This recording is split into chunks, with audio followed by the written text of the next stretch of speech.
The UK clearly now faces a period of political uncertainty following yesterday's general election. Some things, however, are already very clear.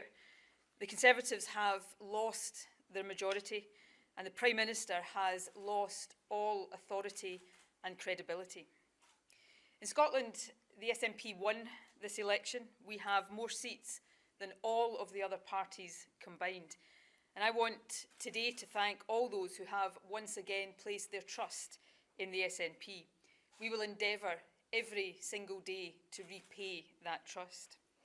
As we said throughout this campaign, SNP MPs will be strong voices for Scotland, standing up for our country's interests and working to make Scotland the very best country it can be.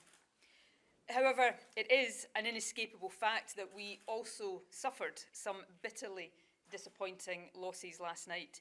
I want to pay tribute to all of the SNP candidates who campaigned so hard but who won't be returning to Westminster.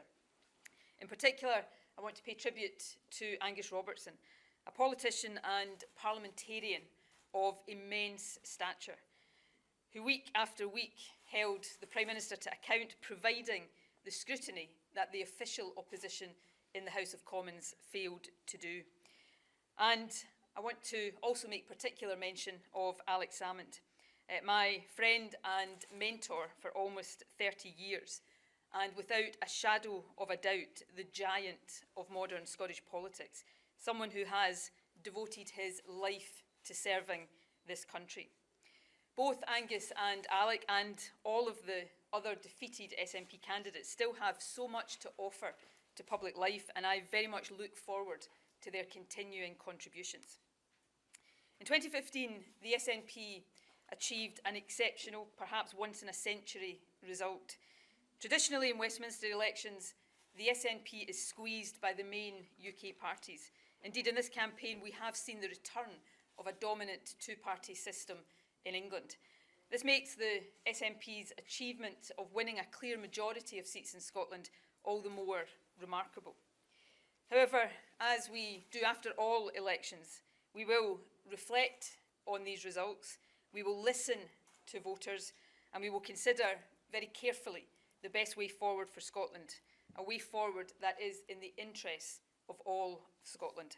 And I will take the opportunity of saying more on that front in the days to come. The SNP will also seek to play our full part in finding the right way forward for all of the UK. The SNP fought this election, warning against the consequences of continued Tory government. The Tories, if given the chance, will hit living standards, widen inequality and force many, many more children into poverty. We will now work with others to do everything we can to prevent that from happening and to bring an end to the austerity that voters, the length and breadth of the UK, are no longer prepared to accept. And we will work with others, if it is at all possible, to keep the Tories out of government.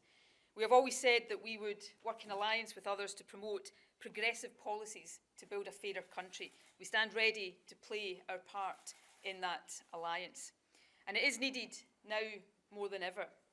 The damage the Tories have done to the stability and the reputation of the UK cannot be overstated.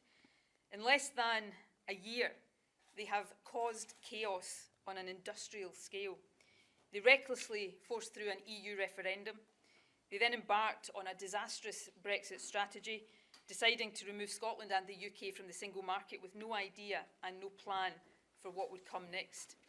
And they then called an election, knowing that the result would be declared just 11 days, less than 2 weeks before the most important negotiations in the UK's modern history were due to start. They were so arrogant that they thought they could do anything and simply get away with it. And now they're planning to cobble together an unstable administration, causing yet more damaging uncertainty. All of this, because they have consistently put the interests of the Tory party ahead of the interests of the country. And what is perhaps most breathtaking of all, this is a party that has the temerity to accuse others of causing division and uncertainty.